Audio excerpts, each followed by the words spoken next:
په دې اړه جوړه شوې ناسته کې مرستیال والي ښاغلی مولوي محبوب شاه قانت د کورنۍ چارو وزارت د رابطې عمومي مسؤل حاجي جمیل مسلم د نور وینې او تلاسیمیا مرکز مسؤلینو او روغتیا پالانو ګډون کړی و. د دې هدف زموږ دغه و چې تلاسیمیا ناروغانو ته او د تلاسیمیا پیوازانو هغه څوک چې په کور کې د بدمرغه مریضي لري دوی ته موږ یو پیغام ورکوو چې تاسې یوازې نه یې موږ د سره یو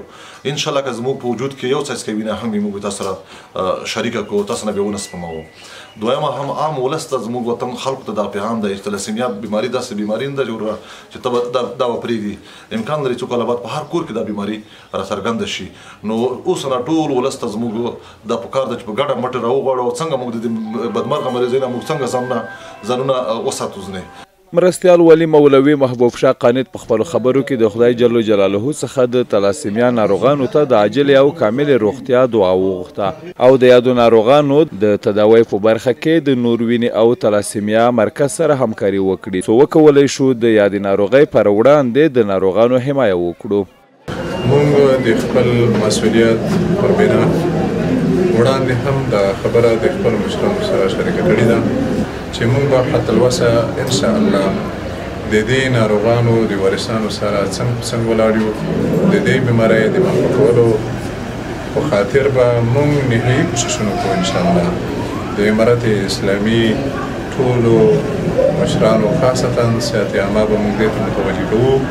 تر څو دغه ناروغي له ټول افغانستان څخه مخ کړي.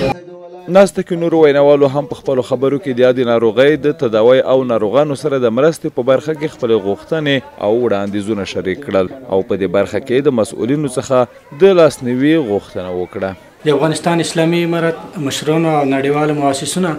هیله کوو چې زما په شان او د نورو تلاسیمیا ناروغ لرونکو ته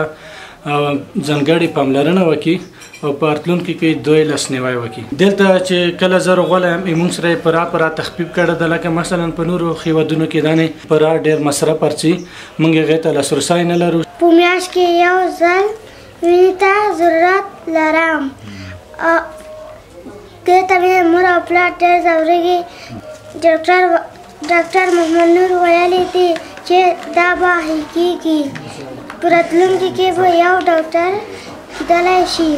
د یادونې ده چې د رابطې عمومي مسؤل حاجي جمیل مسلم په وینا د کورنۍ چارو وزارت قدرمن وزیر ښاغلی خلیفه سراج الدین حقانی حفظه الله له لورې د نور د وینې او تلاسیمیا مرکز سره د دوا او ناروغۍ په برخو کې بشپړ ډاډ ورکړل شوی او په همدې موخه به په نږدې ورځو کې د همکارو روغتیاپالو ادارو استازي د یاد مرکز څخه لیدنه وکړي او دوی سره به د ناروغانو تداوی او د یاد مرکز په حمایه کې همکاري وکړي.